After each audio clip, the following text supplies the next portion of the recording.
Live 24 news, সত্যের সন্ধানে প্রতিদিন। নারায়ণগঞ্জ ২ আসনের ২৫০০ বাংলাদেশ জাতীয়তাবাদী দল বিএনপির প্রাণ জননেতা নজরুল ইসলাম আজাদ দুর্দিনের কাণ্ডারি, বিএনপির শহীদ জিয়াউর রহমানের আদর্শের ধারক, দেশনেত্রী বেগম খালেদা জিয়ার আশীর্বাদ পুষ্ট, তারেক রহমানের আস্থাভাজন রাজপথের লড়াকু সৈনিক, যিনি ছিলেন স্বৈরাচারী ফ্যাসিস্ট হাসিনা সরকারের আতঙ্ক। রূপগঞ্জে স্বৈরাচার পতনে নজরুল ইসলাম আজাদ গত ১.৫ দশক ধরে সোচ্চার ছিলেন। শেখ হাসিনা সরকারের পতনে রাস্তায় হাজার হাজার নেতাকর্মী মাঠে নেমেছিল নজরুল ইসলাম আজাদের নেতৃত্বে।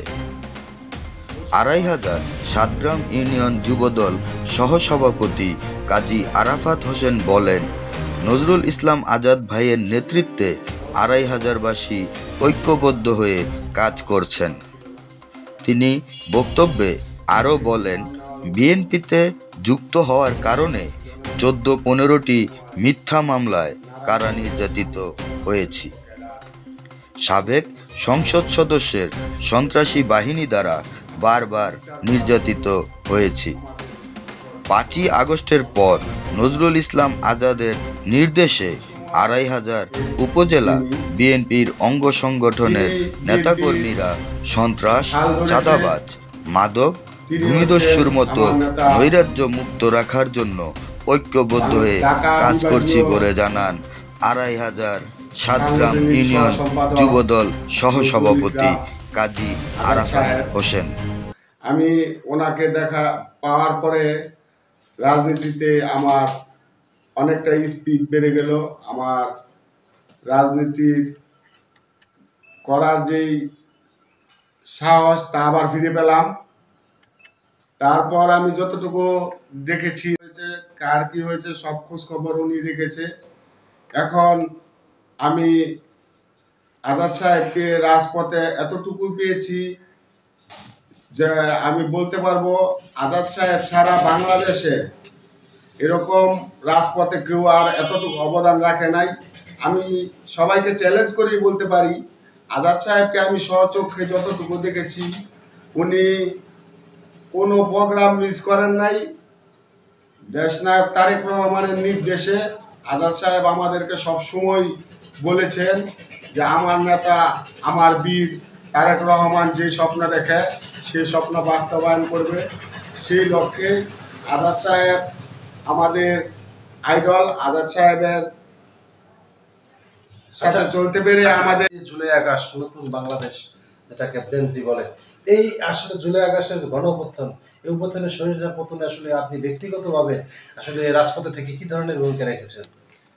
ব্যক্তিগতভাবে আমি আজাদ সাহেবের নেতৃত্বে আমরা ছাত্র আন্দোলনের সাথে একাত্মতা প্রকাশ করেছি।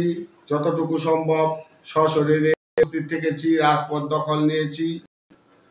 আমরা বান্ডি ২৫০০ থানার শুরু, ওইখানে অবস্থান নিয়েছি।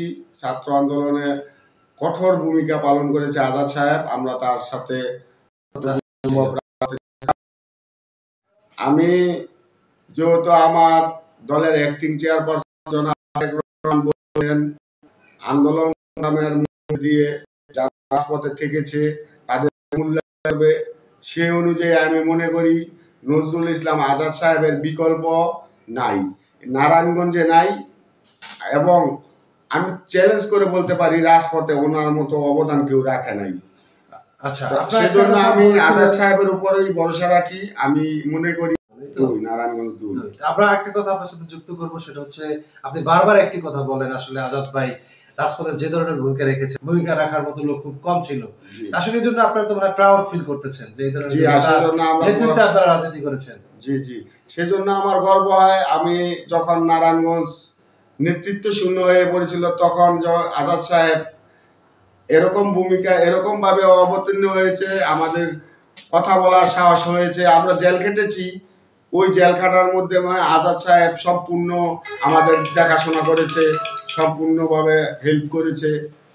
এমনকি যত আন্দোলন সংগ্রাম ছিল ওনার পাশে থেকে আমরা করতে পেরেছি। এজন্য আমার ব্যক্তিগতভাবে আমার নেতাকে নিয়ে আমার গর্ব হয়। তারেক রহমান 31 দফা বাস্তবায়ন করার জন্য আমরা যদি করতে পারি তাহলে জনগণের অনেকটা জনগণ উপকৃত হবে। আমরা সেই 31 দফা বাস্তবায়নের মাধ্যমে সারা সমগ্র দেশ। এখন আপনারা যারা রাজনীতি করেন এটা কি নিজের জন্য রাজনীতি করেন না জনগণের জন্য রাজনীতি করি? নিজের জন্য যদি রাজনীতি করতাম তাহলে অবশ্যই আমার বাপ দাদার যা ছিল তা দিয়ে আমি অনেক ভালোই থাকতে পারতাম, কিন্তু আমরা গরিব দুঃখী মানুষের কথা চিন্তা করি। মানুষের জোর জুলুম যেন কেউ না করতে পারে সেই চিন্তা করেই আমরা মানুষের প্রতি। বাংলাদেশ জাতীয়তাবাদী দল বিএনপি একটি বিশাল বৃহৎ দল। এই দলের আমাদের কেন্দ্রীয় লিডাররা যা বলে, আমাদের নীতি নির্ধারকরা যা বলে তা প্রাধান্য দেন এবং নির্বাচনে করুন, গণতন্ত্র ফিরিয়ে দেন। যে গণতন্ত্র লড়াই এত বছর করে গেল সেই গণতন্ত্রকে আপনারা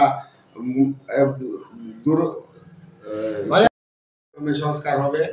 এখন যতটুকু সম্ভব আপনারা নির্বাচন, এই সরকার নির্বাচন দেওয়ার পর যারা ভোটের মাধ্যমে পার্লামেন্ট সদস্য হবে তারাই সংস্কার করলে সেই সংস্কার অবশ্যই টিকসই হবে। আমার শেষ প্রশ্ন থাকবে, সেটা হচ্ছে ফ্যাসিস্ট সরকারের আমলে ফ্যাসিস্ট বিদায় হয়েছে ওইখান থেকে, অবশ্যই ওই দিন থেকেই 6 তারিখ থেকেই মানুষ অনেক ভালো আছে এবং জনাব তারেক রহমানের নেতৃত্বে যখন বিএনপি সরকার গঠন ইনশাল্লাহ করার দ্বারপ্রান্তে যখন করবে তখন মানুষ এর সুফল সম্পূর্ণভাবে পাবে, ভোগ করবে।